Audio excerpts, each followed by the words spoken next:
Is this going to be an ugly rock fight of a game between the Bulldogs and the Spartans to open up March Madness? And what are the straws that stir the drink over there at Mississippi State?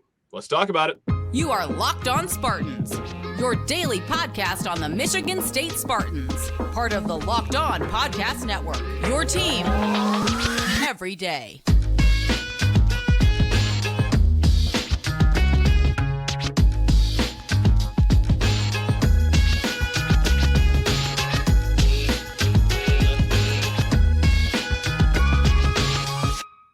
Episode of Locked On Spartans is brought to you by Nissan. Are you the kind of driver that likes to push things a little further? Ever wonder what adventure could be around the next corner? Take the Nissan Rogue, Nissan Pathfinder, or Nissan Armada and go find your next big adventure. Check them all out today at nissanusa.com. Spartan friends, Spartan family, Locked On Spartans listeners, it's time. It's time. We're within 24 hours of tip-off. Spartans versus Bulldogs, and we're going to get to know that team down in Starkville here. But first, we're going to talk to a guy that's actually boots on the ground right now in Charlotte. He writes for the Clarion Ledger. Stefan Krajisnik, my man, how on earth are we doing? We doing okay down there? Doing great, man. It's good to be in Charlotte. March Madness is always a very fun and exciting time of the year. Even when your team's playing or when the team you're covering is playing, it's obviously nerve-wracking. There's a lot going on, but right. always a good time and probably the best time of the year for sports. Now, we're going to talk betting later on in the show. We'll drag another guest on here to talk about that. But I think it sets up a good way to talk about this game. Michigan State barely favored, 1.5 right now. The over-under is 130. For those that don't know, that's a low number. This could be a defensive rock fight of a game. Stefan, is that what you're kind of expecting here? Or what kind of a game does Mississippi State want this game to be? Do they want this to be an ugly rock fight? Yeah, no doubt. That's the Chris Jans way, right? Mississippi State has been, by basically all metrics, one of the top 20, 25 defensive teams, in his 2-year tenure. Last year, I think, in KenPom, they ended up finishing in the top 10 in adjusted defensive efficiency. And this year, I think they're right around 22 or so entering the NCAA tournament. When they're at their best, that defense is working. The defense has taken a bit of a step back this year, and that probably is due to the fact that they were a top 10 defense last season.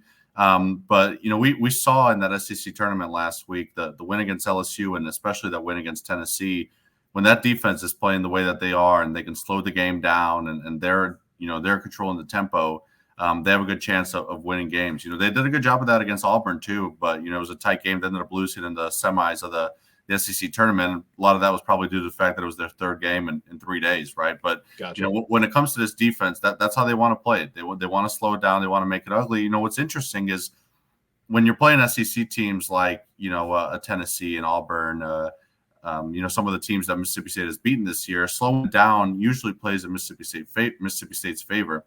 What I'm interested to see is this is a Michigan State team from the Big Ten, right? The Big Ten teams are used to playing like this. They're used to playing gross games and things of that nature. Although Michigan State's offense by, a lot of metrics is pretty decent. But I would imagine that, a slow game like this is something that a Tom Izzo coach team would be prepared for. So that's what interests me is that, even if Mississippi State gets it to their tempo and their style of play, is that still something that Michigan State can handle? And I think that's why you probably see Michigan State as a slight favorite of, that you really don't know what style of play is going to favor which team, and you're probably just going to give a couple point nod to Tom Izzo and say, all right, well, we trust him to figure it out in March.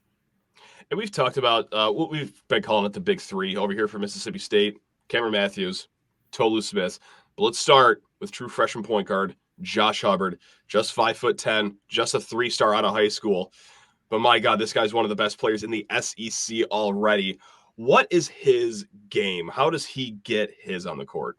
Yeah, he's a blast to watch and cover, man. He's the type of player where on any night he can get hot and give you 30 plus. They had big wins against, they had a big game at LSU in February, and he goes out there and drops 32, and he sets a career high, and about 3 or 4 days later he breaks that career high, scoring 34 against Kentucky. So gotcha. He's the type of dude that it's microwavable. He gets it going so quick. That game against I think it was the Tennessee game.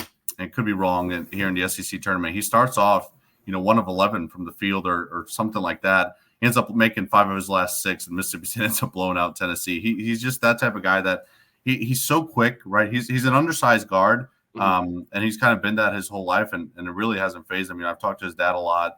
And they knew from an early age that he was going to be short, but he wanted to play basketball. So if you're going to do that, find other ways to work. He's quick. He can get open real fast. Does a good job coming around screens, good job playing off the ball, good job with the ball in his hands.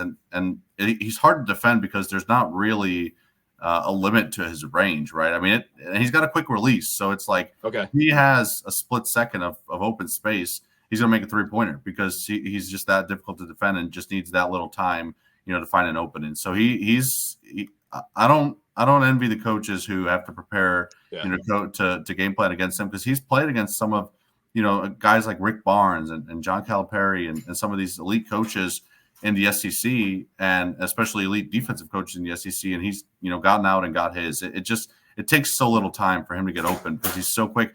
And also, what we saw in that LSU game there in the SEC tournament, the offense was really struggling in the first half, and they got going in the second half. And he wasn't shooting the ball well. And he started driving.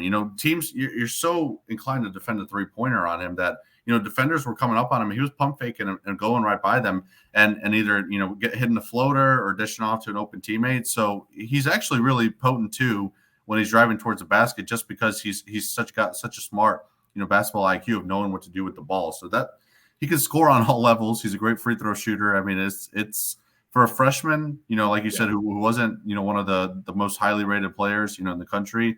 It was a big recruiting battle between Mississippi State and Ole Miss to get him, here in the state of Mississippi. It was a huge win for Chris Jans, and the returns have been immediate because they needed desperately a shooter like that last season. And he brought back such a big part of that core. Okay, what are you going to add? Are you going to get that shooter? And that's exactly what they gotten from him. Now, other end of the court, though. What is he like defensively? Because A.J. Hoggard, our point guard over here, he's at his best when he can get downhill, get through the lane, and that is predicated, obviously, on some spacing stuff. That's a Michigan State issue. But also doesn't help when the other guy is a really good lockdown defender. What kind of a defender is Josh Hubbard, even undersized at 5'10"? Yeah, he's getting better. I wouldn't, Chris Jans is such a strong defensive-minded coach that, I'm sure he would say that Josh isn't quite – to the standards that he would want yet, but he's improved. And I think that's why Jans has trusted him, to play late in games of, you need his offense. Can his defense get to a point where you can at least trust him? And I think they've gotten that from him. I am interested to see the guard matchups for Mississippi State defensively. That's going to be tough. The MSU State, I mean, half of the words I use to describe these teams are out the window. I know. Yeah, this is great. Right. It's just Spartans and Bulldogs, I guess. But what I'm interested to see on for Mississippi State defensively is with those guards, right? Because you got Hoggard, you got Tyson Walker, you got guys that are really tough to defend, at those guard spots. Mississippi State has good guard defenders in Deshaun Davis and Shaquille Moore. I think that's why those are guys that Jans is really stuck with in some crucial minutes because of what they can do defensively. They can make life really tough for any guards that they play. But if you're playing Hubbard, how do you adjust that? Who's Hubbard guarding? Because I imagine whoever's Hubbard is guarding is where Michigan State's going to try to go with the ball, especially late in the game. So it's definitely something to watch of is Hubbard getting those minutes late in the game? Is Mississippi State in a position where he's got to get those minutes late in the game? And what do they do defensively? I think that's where you're going to see some X's and O's battles between Izzo and Chris Jans of how they try to approach those situations late in games. Still more to come, but first, this week's March Madness Bracket Highlight is brought to you by our friends at Nissan. Each week, we're picking one team that stands out, a team that's pushed it further than the rest, just like any of the all-new 2024 Nissan SUVs. These guys were all able to take it to the next level, like, for example, the Yukon Huskies. They can only be described as a Nissan Armada. This top-seeded team is as hardcore as it gets out there, so it's no wonder why they've landed the top overall seed in the NCAA Tournament. They're one of the favorites to win it all, despite 4 of the Power 6 conference champions standing in their way in the East region. Or another example, the Oregon Ducks are obviously this week's Nissan Rogue. This team absolutely surprised all of us with a powerful performance in the final Pac-12 tournament, punching their ticket to the big dance. They say win life, go Rogue, and that's exactly what the Ducks have done here. So take the Nissan Rogue, Nissan Pathfinder, or Nissan Armada and go find your next big adventure. Shop NissanUSA.com. Also need to talk your ears off about FanDuel Sportsbook.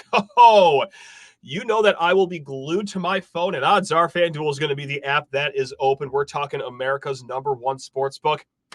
Say goodbye to busted brackets because FanDuel lets you bet on every game of the tourney, or hey, even some futures that we're going to talk about later on with our guy Trevor Darnell. They got plenty of those at FanDuel Tool. Whether you're betting on a big upset or a one seed, it's time to go dancing on America's #1 sportsbook. And right now, new customers get $200 in bonus bets if your first $5 bet wins. That's $200 to use on point spreads, money lines, and you can even pick on who is going to win it all. Over at FanDuel right now, Michigan State 1.5-point favorites over Mississippi State. They are plus 290 to make the Sweet 16, and they are also 13-1 to reach the Final Four.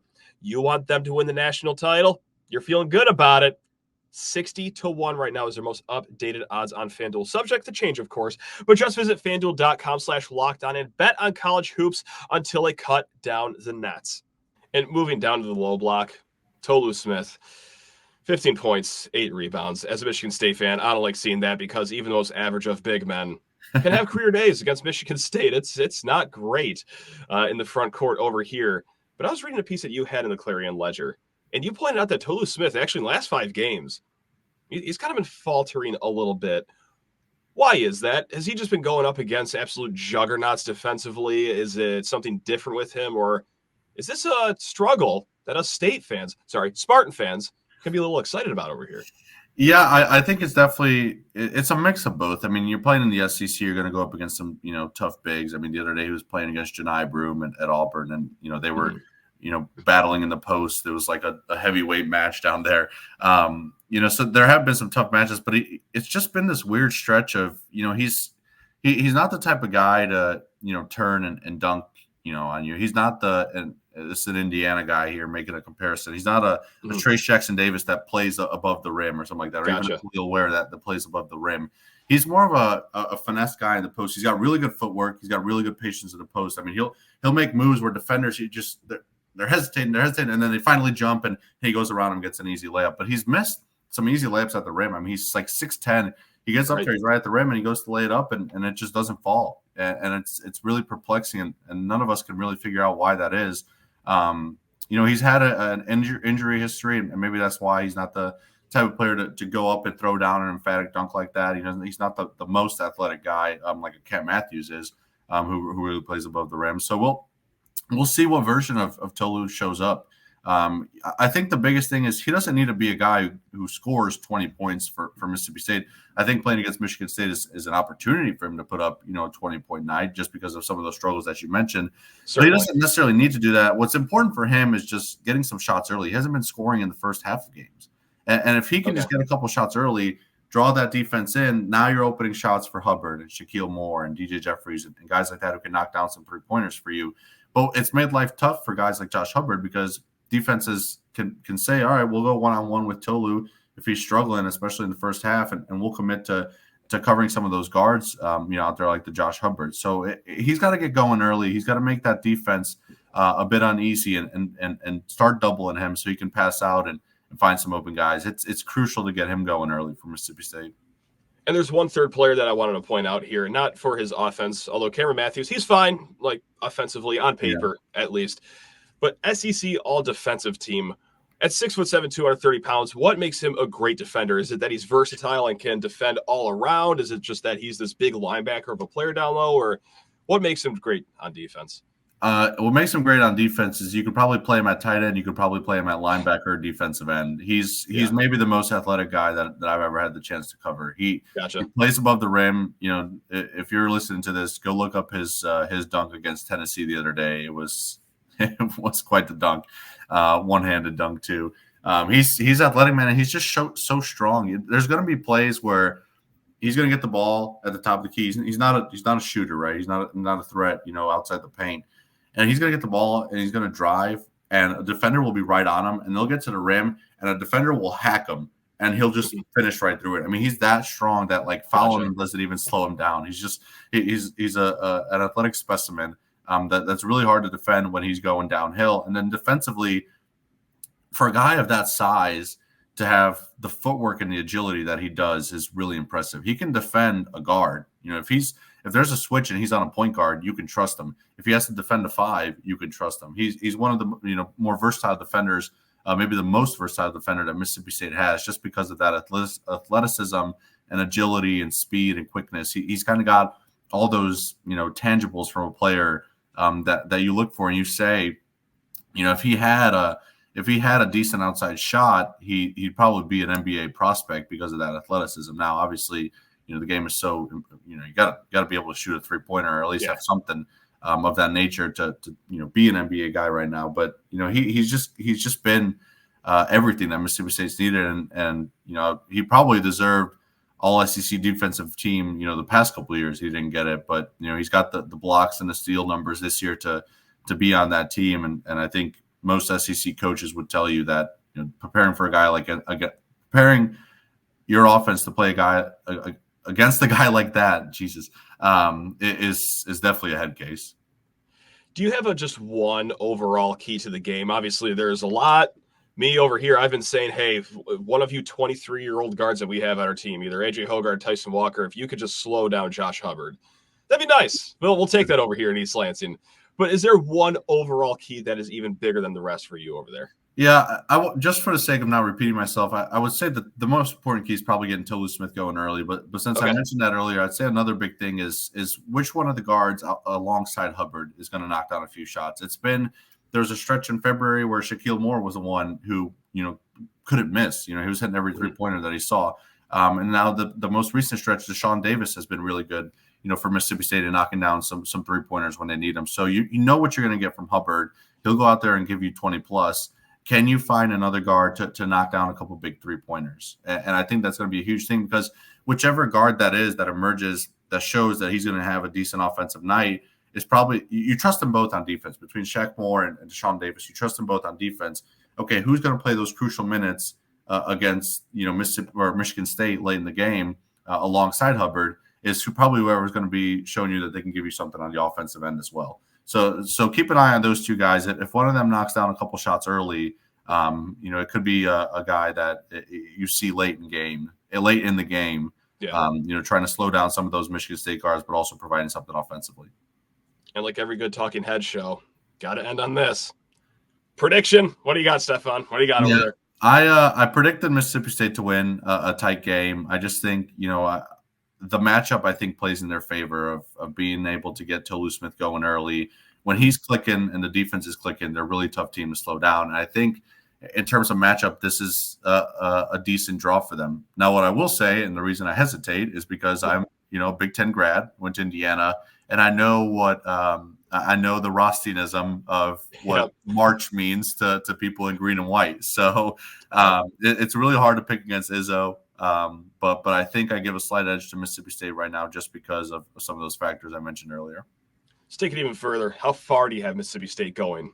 Final Four like Tom Crean over there? Or where do you have him going? Well, that's my guy, Tom Crean. I got respect for Tom Crean. I love Tom Crean over here too. Yeah, he's the man. It's so difficult. I think State's going to lose in the second round to North Carolina. Okay. And it's tough because I think Mississippi State has all the pieces. And frankly, I think Michigan State, too, has the pieces to upset a North Carolina. But the game's in Charlotte. And Mississippi State – Mississippi State's been great on the neutral court this year. I think they're 8-1 in neutral court this year. But they're not great in true road games. And that's what that's going to feel like when you go to Spectrum Center on Saturday, that'll be. So I guess if you're a Michigan State or Mississippi State fan, you're probably watching – that first round game and saying maybe Wagner can pull off some magic and you don't have to worry about that powder blue crowd or the Carolina blue crowd when the time comes. But we'll see. I wouldn't be surprised if they made it's March. If a team makes a run to the Final Four, it's like Mississippi State's an 8 seed from the SEC. Like, why would that surprise you if that's a team that goes to the Final Four? But just because of it being a true road game basically on Saturday, it's tough to pick against, but we'll see what happens. I guess that's why I've never had a perfect bracket. So I hear that. Yeah, no, I'll be toast by 2 p.m. just like the rest of us. Folks, that is Stefan Krajisnik over there, Clarion Ledger. Of course, boots on the ground down in Charlotte. We're going to be back here in a hot second. We're going to be talking gambling. That's right. It's March Madness. 'Tis the season. Fire TV is your destination for sports. From live games to highlights to in-depth analysis, Fire TV offers amazing viewing experiences with smart TVs, as well as Fire TV Stick that you could just plug right into your existing TV to provide you access to millions of movies and TV episodes, as well as free and live TV. Whether it's opening weekend for baseball or the college basketball tournament, you're going to want to have Fire TV. Now, Fire TV recently created Fire TV channels to deliver a constant supply of the latest videos from your favorite sports brands, all for free. That includes all of us at Locked On and most of the big pro leagues and college conferences too. Fire TV channels lets you dive into all the game analysis, highlights, and more to keep up to date with the latest in the world of sports. We're talking March Madness, NBA, MLB, and tons more. Not to mention great news, entertainment, gaming, travel, and cooking videos too. So check out Fire TV channels on Fire TV and Alexa devices. If you haven't checked out Fire TV channels yet, well, you should. Trust me on this one. To learn more, visit www.amazon.com/lockedonfiretv. Folks, yes, we're going to talk betting with March Madness, and you already know that I can't do that. All right, I've made people very rich by giving my gambling tips and, well, having people fade me. So this is why we brought on Trevor Darnell. He's a former Las Vegas bookmaker, still does his fair share handicapping. He's going to talk all things opening weekend here for March Madness. But first, Trevor, hey, man, how we doing over there? How's it going, man? Doing great, man. Doing great. Isn't this this is the best 4-day stretch in sports, right? Like Thursday, Friday, Saturday, Yes. Sunday, first weekend of NCAA tournament. You cannot beat it. It's my favorite time of the year, and it's my least favorite time of the year because I lose years at the end of my life. But at the very end, not only is this a fun time of year for March Madness, but we also get a nice little dessert of the Masters here once this is all over. But Oh, you're right up my alley, right? see, that's Right what I'm up. talking about, man. Yeah. Before we get into talking this MSU versus Mississippi State game, some other Mhm. picks that you like, first and foremost, what is like the number one thing or a few things that you look at when you pick March Madness games? Is it as easy as following public money trends like I try to do over here, or is it a little more to that? But yeah, I bet college basketball all year long. Like I start in October, November. I'm working on college basketball all the time, hundreds and hundreds of bets a year. And I'll tell you, every year my worst stretch is March Madness, and there's a Gotcha. reason for it. There's a reason for it. It's because the books, and they've been handicapping these teams all year long. They know these teams extremely well at this point. And with these games, these are games that the sharpest guys in the world are betting for this came out on Sunday, and those numbers come out Sunday night, right when those come out.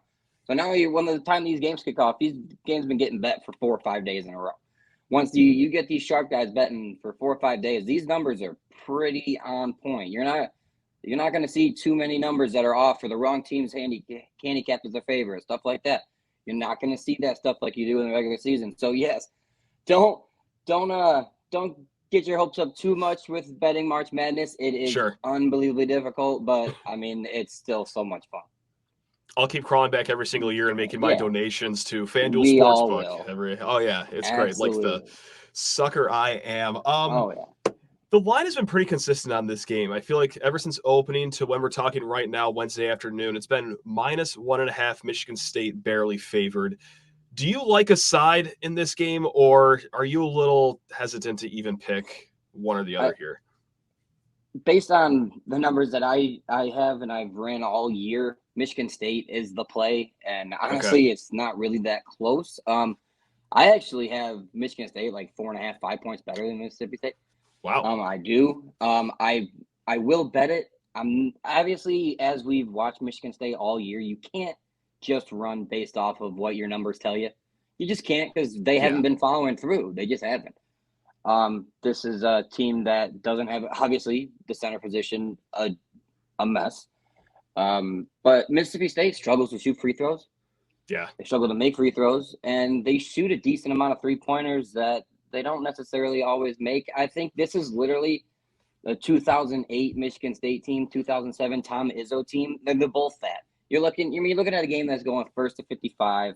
Yeah. It's not a game where, even though my number tells me Michigan State's probably 5 points better, 4 points better. It's still it's going to come down to the last possession, the last 2 possessions. I will bet Michigan State. I'm not as confident in my number as I should be. Okay. Just because it's Michigan State, but yeah, I will bet Michigan State, and I already have. I'll just spoiler alert. Hey, there we go. That actually makes me a little happy over here, knowing that someone that's as smart as you is actually picking Michigan State side, because as we are well within 24 hours of tip off, those nerves are starting to set in right now. Yeah. So it's, you're looking at a close game. It's got to be these. I mean, like you said, low scoring battle royale. Just like you said, mid 2000s, it's like those old Tom Izzo versus Bo Ryan basketball games where it was the race to 50. That's a great comparison. I love that. It's going to be nasty. I kind of miss that basketball, though. Just blood all over the court. It's great. And give me all of that. Like, if Michigan State scoring in the 90s, I don't know anything about that. So as far as everywhere else this opening weekend, is there a line that is just screaming at you saying, Trevor, please play me right now? Is there anything that we should all jump on right now with you? You're gonna hate me, but in their worst year in 15 years probably, I love Gonzaga laying the 5.5 versus McNeese. Okay. I do. I have Gonzaga at like 8.5, 9 points better just on a neutral court. And what else did I have? I had Dayton against Nevada. Everybody on planet Earth is betting Nevada. That's actually not a bet based on just my number. That's just a bet that when everybody's on one side, I am the king of going the other way. I love it. I do it in the NFL. I do it in college basketball. I do it in college football. If the public's on one side, I take the other. I literally worked in a casino where I saw this happen. These big, heavy public bets. I mean, obviously the public will win. They're not going to lose every game, but they are in favor, and I feel like that's an edge that some people don't like to see, but it's something that you can look at. That actually leads me to something I just saw on Twitter right before we started recording. Is I have Samford in my Sweet 16. You know, big injury for Kansas. Samford shoots the 3-point ball often and well. But holy crap, they're getting 85% of the bets at +7. I feel like I'm already toast. I feel like I'm toast already. And that's a great spoiler like team. I mean you're talking about a team that literally all they have to do is get relatively hot, and you can beat you can beat anyone. Can you do it for 4 or 5 games in a row? Of course not. That's not likely. Tough. But can you do it 2 games in a row and knock out a Kansas or something like that? Sure. Yeah, you absolutely can. And on paper, it screams. This is an upset. This is one of those March Madness buzzer beater. Furman hit last year when Furman hit the game-winning 3, something like that. That scream it. But you're right, 85%. That's a big red flag right there. And I know some handicappers are very opinionated on futures. Some absolutely don't want anything to do with them. Some love them. Do you have any futures that you have an eye on as we head into March Madness here? I am one of those handicappers that futures are a pretty solid stay away from me. Just giving a book basically your money for however many months. It's not really my thing. In a situation like this, sure, it's March Madness for 3 weeks. Go ahead, throw a flyer on it. You wanted to throw a flyer on like a St. Mary's at 60, 70 to 1? Do it. Yes. Yes. You like that? You like that? Oh, at the Final Four at 10 to 1. We like St. Mary's in the Final Four over here in this household. You got that right. Well, and I want to say, folks, we did not talk about this before, so I did not know that. No. And then even I know Big Ten fans, even Michigan State fans are gonna not like. I went and watched Michigan State play this team this year. Illinois. I don't hate Illinois. They're like 40 to 1-ish, 30, 40 to 1-ish, depending on where you look. I mean, it's another team.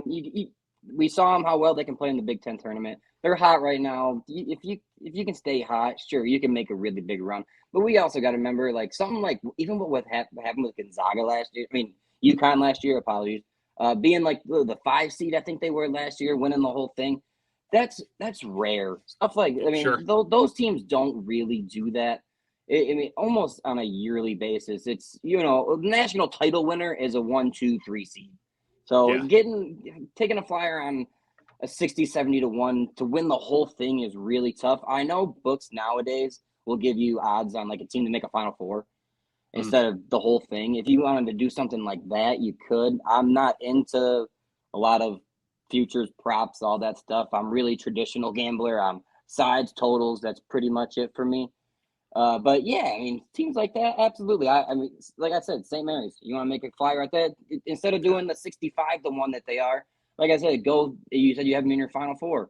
I bet you could get them at you said 10 to 1. That's perfect. Yeah, that's great. Yeah. Do something like that. Absolutely.